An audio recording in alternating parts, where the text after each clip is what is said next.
paniculatum has never been made, at least on a commercial level, or at the level that we're attempting to do it now. And we've been very, very successful because of Thomas and because of Rogero's involvement. They'll drop into this funnel here and down into the tank.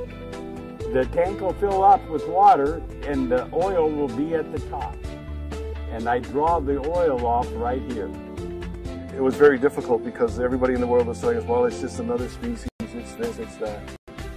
But over the last 2.5, 3 years, working with it, distilling it, finding out that its properties are, I believe, to be better than anything in the world, and I think we're about ready to prove that. There isn't very much of this in the world, and I get to put my hands right in it. Look at that.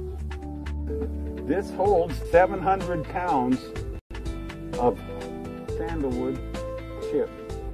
The lid will be on it after we finish filling it. Once it starts down that pipe, it heads to a heat exchanger. We take the vaporized oils and they separate. I think what Thomas has been able to accomplish here is, it's just unbelievable with the little resources, human resources he has, which is mainly himself, to be able to put together a system that's cranking out the incredible quality and yield of oil is mind-boggling to me. I've seen a lot of distillation setups, and this one is really top-notch. The paniculatum so far that I've seen is actually higher in the total xanthol content when you combine all those xanthols. When we say total xanthol content, we're not just talking about alpha and beta xanthol. We're talking about all the sesquiterpene alcohols that are common to the sandalwood oil. In terms of comparison to the spicatum or the Australian sandalwood, it's not even close.